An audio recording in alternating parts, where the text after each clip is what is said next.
Hey everyone, this is Wendy. This is Wendy's Parade of Perfume. Y'all are going to have to bear with the light here. I was going to try to get this done before the sun went down, and there it goes. So it's just going to be a little bit dark. I obviously don't use lighting here. I am going to just do a straight up perfume review with a few digressions. So I did do some research and some reading, so y'all have to just bear with me as I get through this perfume review. So I am reviewing a perfume from Guerlain called Aqua Allegoria Forte Rosa Palissandro, and it is an eau de parfum. I have the big bottle. We'll just open it. I don't want anything to happen to the... Do you guys do this? Sometimes I leave...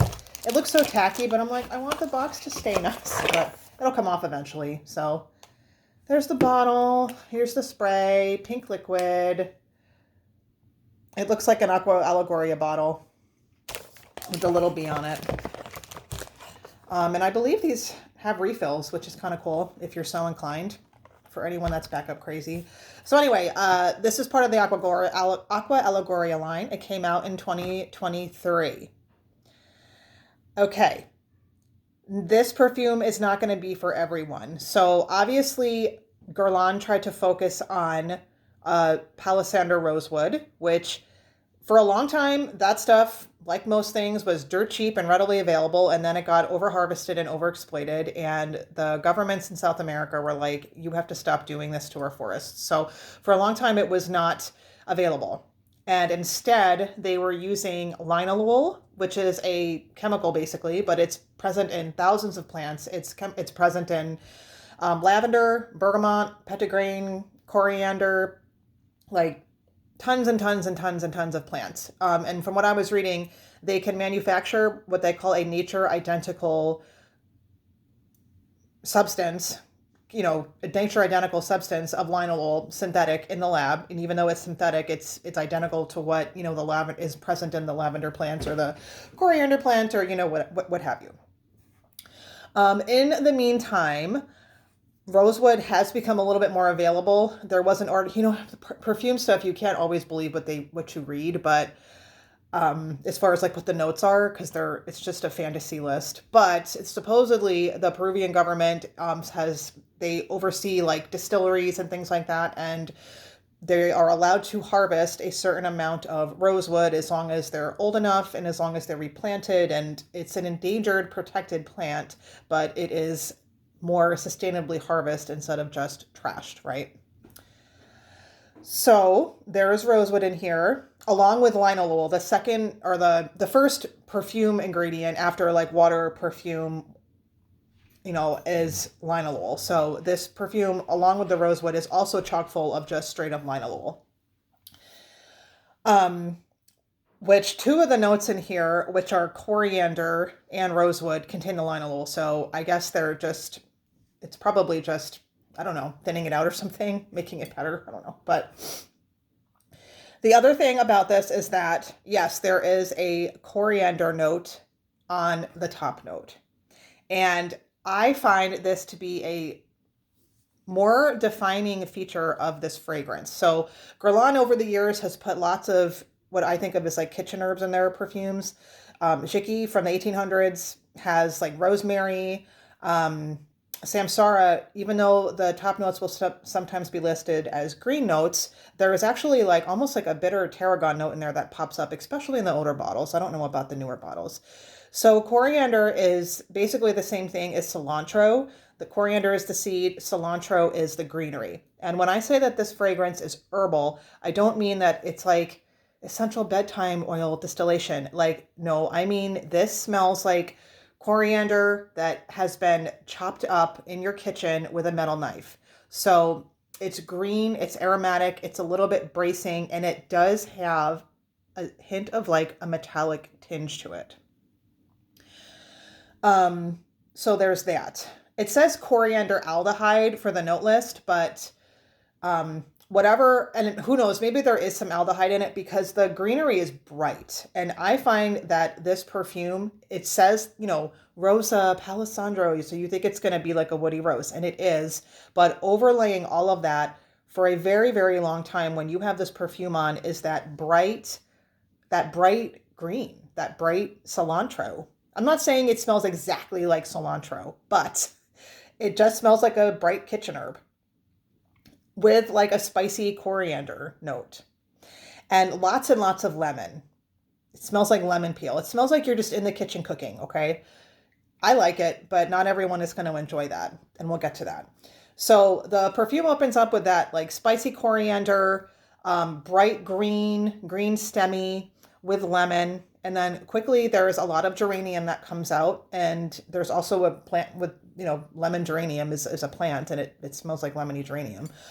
So that kind of goes on for a while on your skin, and then the geranium even gets a little bit soapy just for a little bit, and then the soap kind of comes and goes, and the rose is peeking out, and this very pretty kind of smooth woods just starts coming out, which is the sandalwood and the Rosa Palissandro.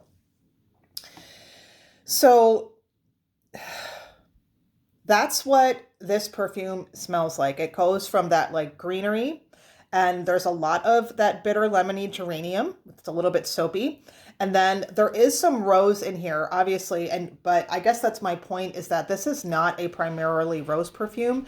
The rose is subtle, understated, soft. I feel like the rose note is even coming more from the wood, because rosewood smells like, it smells like a creamy rose a little bit, but it reminds me of like a sanded plank of wood with like little rose petals, and maybe the rosewood has like a rose aromatic situation going on, right?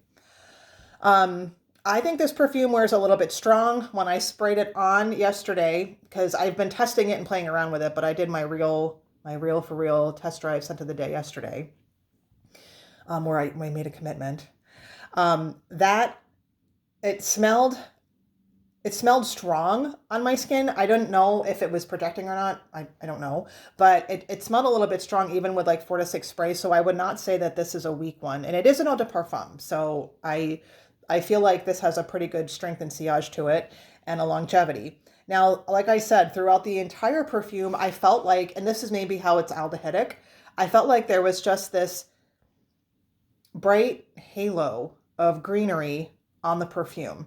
And that maintains too the greenery, because on the bottom there is a little bit of patchouli. It's not a patchouli heavy perfume. The woods are the dominant notes on the bottom, the sandalwood and the Palissandro wood, but there is still like a little fleck of patchouli in there too, which is also herbal, and that could also be adding to the way, how herbal it smells, right? Okay, that was rather garbled, but it's hard to describe what things smell like in a progression. So I've read some reviews on this. Some people are like, this smells like chicken stock. What the hell? And I do understand why they're saying that, because this smells like kitchen herbs and lemons on top. And that may just overwhelm people, and they maybe can't smell, because the rose is very subdued. So the rose is not a prominent rose. And while this perfume is woody, I feel like the greenery and the woods are kind of sharing the stage, and they're like 50-50 until the very, very dry down, which, like I said, is gorgeously smooth. The sandalwood is absolutely beautiful. The rosewood, it's just, for those of you that have smelled rosewood before, it's so pleasant. It smells a hint powdery. It smells a hint floral. It's a very subdued fragrance, though. It's like a very subdued wood. It's not very strong. So now, let's see. I really like this because I feel like Rosa Palissandro is super unique. I don't know anything that smells like this. I really like the way the rosewood smells, and I like the whole kitchen herb thing. What can I say? Some people think that the sandalwood smells like the dill pickle sandalwood. I do not feel like it smells like a Santal 33 sandalwood. I feel like, and the sandalwood to me is like a number, it's number 6 in line. There's the greens, there's the woods, there's the geranium and the rose, and then there's the Palissandro rosewood, and then there's a pinch of sandalwood at the very end. So I don't even feel like the sandalwood is that prominent, although you can smell it at the dry down. I don't know. I think that if you can try this fragrance, you should give it a shot. It's very unique. If you don't like kitchen herby fragrances, you won't like this. It's also, if it doesn't need to be said, but it's also not like a sweet rose. It's not a sweet rose, and it's not a rose predominant perfume. It's mostly a green wood predominant perfume. And I think that that may be it. I don't know. I may have to watch this and see how garbled I am before I actually post this. So we'll see if I actually make any sense on this. But that is my review. I hope I've explained at least what this smells like. I like this, but I like unique perfume, and this perfume does it to me. And I love rosewood. I love sandalwood. I love geranium. I love those herbs. But that was my review. Oh God, it's getting way too dark. I've expired my time here for Aqua, Allegoria, Forte, Rosa Palissandro from Guerlain. And this is Wendy's Parade, and thanks for bearing with me. And let me know what you think, and I will see you next time.